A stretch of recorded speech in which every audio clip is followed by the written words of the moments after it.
Okay, so magandang araw po sa inyo lahat. For our topic for today, mga kaibigan, papakita pa namin sa inyo yung ginagamit ko sa ngayon ay ang Streamlabs desktop, yung parang OBS, no? Okay, so for our topic for today, paano natin isahin papawait o ilagay yung live output ng worship software na tinatawag na VideoSam.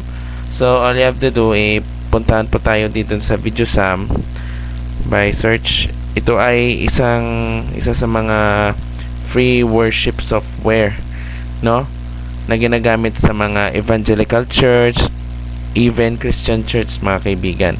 Yan, so kaka-open po lang natin yung VideoSam. Yan, so ipapakita po namin sa inyo yung window capture, no. Ito pong display capture. So, kina-capture kong buong screen. Yan. Now, habang na-open yung VideoSam, i-click natin yung add to a new scene plus sign. Please enter the name of the scene. Lagyan natin ng VideoSam. Now, click done. So, ayan na, umiitim na. So, ibig sabihin, naka-ready na sa paglagay ng mga scenes. Okay, so ang unahin natin yung lagyan natin siya ng webcam, no, by click plus sign. Then puntahan po tayo dun sa video capture device. Now type natin yung Droid Cam. So, yung Droid Cam, na siya, kailangan pa siya ng connect sa internet at maglagay ng ng IP address. Then at click on source. Yan. Ayan. So click natin dito sa Droid Cam. Then ito na lumabas, oh. So na natin yung i-disable natin yung taskbar by right click the taskbar and then taskbar settings, then automatically hide. Yan, para hindi siya hindi siya now automatically off na siya yung taskbar para hindi na siya talaga makakulit. Now ito na po yung webcam, no. Yan, so i-drag natin po siya. Yan, so ito pong sa cellphone ko nakuha. Yan, ikukunan natin yung pinto. Yan. Okay. So next, paano natin ilagay yung VideoSam? Okay, dumako na po tayo dun sa VideoSam. So ang ating i-search ng kanta is like for example this one, You're the Blessings of God. Okay, so mag-edit po tayo first. Okay, lagyan natin siya ng paragraphs. Ito.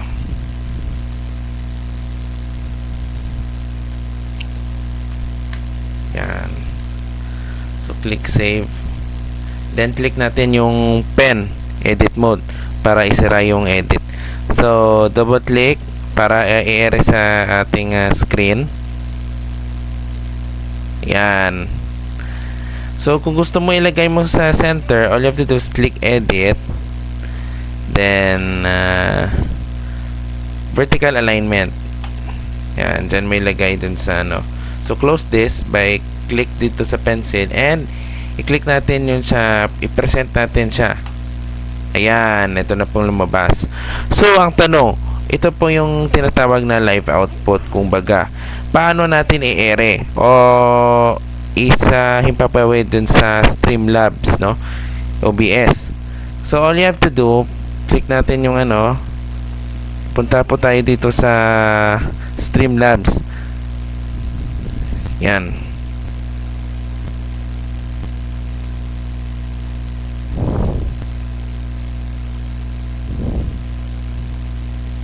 Then click natin sa sources. Now, dahil projector sa mode, dahil video projector mode yung video sum, ayan. So, ang gagawin natin, i-click natin siya sa screen capture. Yan. Sa essential sources, ha. Dito, screen capture. So, capture your game, other applications in your internet monitor, supports most games, apps, and displays. Click add source. Okay. So, add a new source instead. Lagyan natin ng name as video sum. Then, click add source.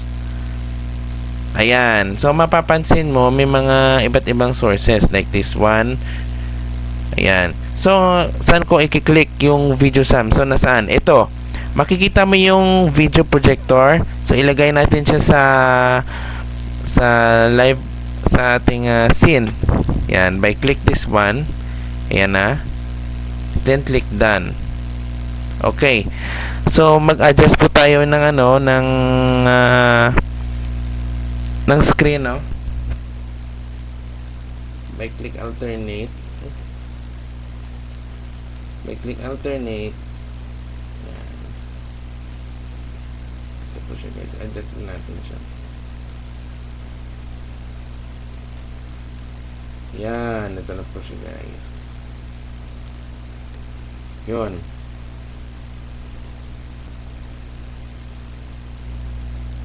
So, ano mangyayari? So, ang gagawin natin, i-record natin siya.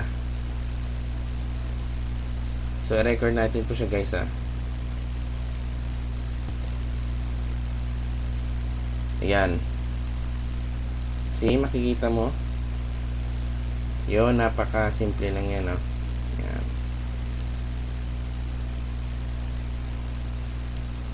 So, ito na po yung ating lesson for today. Ayan.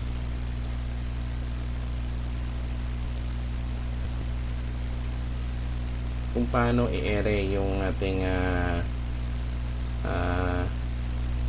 yung live output sa video sum. Yan. Yan.